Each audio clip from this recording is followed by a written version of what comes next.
For those of you who are always on the go, remember mindful moments. Bite-sized knowledge, right? Exactly. Perfect for those mental snacks throughout the day. Narrated by AI, too. Imagine, like, islands, but islands of suffering, woven right into the fabric of a nation. That's the kind of stark reality Aleksandr Solzhenitsyn confronts us with in the Gulag Archipelago. It is, and it's a book that's really kind of shaped how we understand the 20th century, hasn't it? Absolutely. It's this literary investigation, I think is the best way to put it. Mm.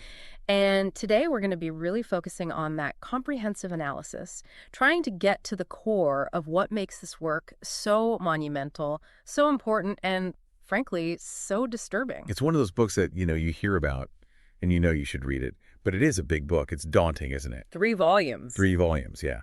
So today we're going to be taking a deep dive into it, trying to sort of extract the essence of it, for those of you who, like us, are looking for knowledge quickly but thoroughly. Yeah, we want to give you a bit of a shortcut to understanding this really significant work.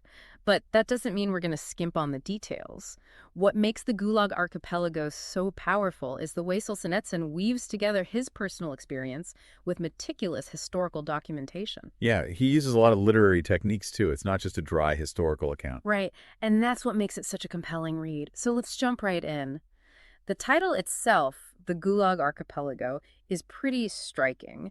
What exactly did Solzhenitsyn mean by that? Well, Gulag, that refers to the Soviet agency that was in charge of the forced labor camps. But putting it together with archipelago, that really shifts our understanding of it. Yeah, how so? It suggests that it wasn't just these isolated camps, dotted around. It was this vast, interconnected network of repression that, really kind of spread throughout Soviet society. So an archipelago, like islands, but in this case, islands of suffering and oppression. Exactly. And this book, it was first published in Paris, actually, between 1973 and 1975. Mm-hmm. And as you might expect, the Soviet Union wasn't exactly thrilled about it. They denounced it.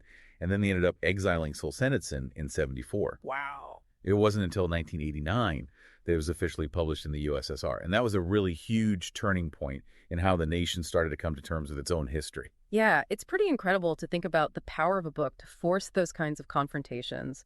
So we mentioned the 3 volumes, and I think it's important to give our listeners a sense of how this massive work is structured. Okay, sure. So the 3 volumes are divided into 7 parts, and each part kind of takes you through a different aspect of the Gulag system. The first volume, the prison industry, that focuses on the initial stages, the arrests, the interrogations. Which were often brutal, designed to extract false confessions. Exactly. And that's how the whole camp system was kind of set up and fed. Then, in Perpetual Motion, Solzhenitsyn, he describes the transports of prisoners to these really remote camps. Volume 2, the destructive labor camps, that really immerses you in the daily life. The hard conditions, the backbreaking labor, the constant struggle just to stay alive. It sounds almost unbearable to even imagine. And then the soul and barbed wire. This part shifts the focus inward. It explores the psychological impact of imprisonment, the ways that the system tried to break people's spirits, the kind of spiritual damage that was inflicted. Which is so often overlooked when we talk about systems of oppression. Right, exactly. Then Volume 3, it kind of revisits some of the most severe aspects of the Gulag in Katorga. Katorga. Those are the hard labor camps, the ones where resistance, though often met with brutal suppression, it still kind of flickered. So a glimmer of hope in even the darkest of places. Yeah. And Exile, that depicts the lives of prisoners who, they might have been released from the camps, but they were still confined. They were still living in this kind of bleak existence. And then the final section, Stalin's Death and Conclusion, that provides a historical perspective, kind of puts the whole system into context. And then it ends with Solzhenitsyn's reflections on everything that he's experienced and learned. It's really this systematic unveiling of the Soviet penal system, both chronologically and in terms of its human toll. Exactly. And as we've mentioned, Solzhenitsyn wasn't just an observer. He was a prisoner himself. And that personal experience is really woven throughout the narrative. Yeah, it definitely is. He was arrested in 1945 while he was serving in World War II. And his crime. Criticizing Stalin in private letters, that's what got him 8 years in the camps. And he uses these personal stories, and they pop up throughout the book, and they give you this really immediate, visceral understanding of how arbitrary the arrests were, how flimsy the justifications were. It reminds you that these weren't just statistics. These were real people whose lives were shattered for the most trivial of reasons. Exactly. We talked about the subtitle, An Experiment in Literary Investigation, which is really intriguing. Mhm. What makes this approach so unique? I think it really signals that this is more than just straight history or just fiction. Solzhenitsyn is using literary techniques, vivid descriptions, compelling narratives. He's bringing these characters to life, even in the midst of all this suffering. Exactly. He's trying to investigate and illuminate the human experience of the Gulag. And I think he succeeds in doing that in a way that a purely factual account just couldn't. Absolutely. And his research went far beyond his own memories. Oh, yeah. I mean, 8 years in the camps, that's a pretty intense experience. But he also interviewed over 200 other prisoners. Wow. He had this incredible, what he called his photographic memory, so he was able to remember all these stories in detail. And it's a good thing, too, because they weren't allowed to take notes or anything like that in the Gulag. So he was really preserving these testimonies that might otherwise have been lost forever. Yeah. And he incorporated letters, any historical documents he could find, even some archival research. And that's what allowed him to paint such a comprehensive picture.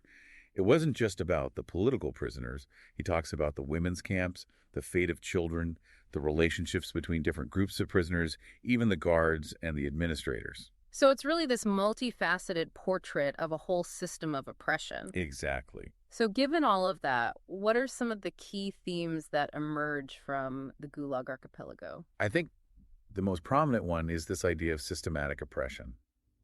Solzhenitsyn shows how the entire Soviet system was built on repression. It wasn't just a few bad apples? No, not at all. It was a whole process, arbitrary arrests, torture used to get false confessions, evidence fabricated to justify imprisonment. He has this one quote where he talks about cases being built on fabricated evidence and coerced testimonies, which really sums it up. It's chilling. It is. And of course, it wasn't just physical torment. He also talks about the psychological effects. He calls it the narrowing of the intellectual and spiritual horizon. The way the camps tried to dehumanize people. Exactly. And that's where I think this concept of moral resilience comes in.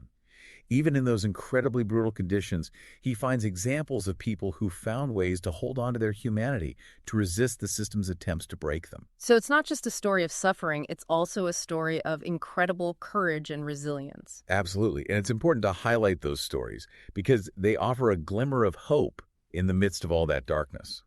Solzhenitsyn also talks a lot about the importance of confronting the past. Historical accountability. Right. He argues that a society can't really heal unless it faces up to the atrocities that it's committed. He even asks this really powerful question: what are the consequences of not purging the putrefaction rotting inside our body?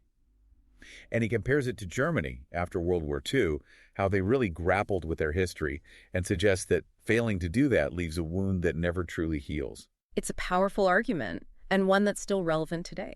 Absolutely. And through all of this, there's this constant emphasis on the individual. Even in the midst of this massive impersonal system, Solzhenitsyn never loses sight of the importance of individual dignity.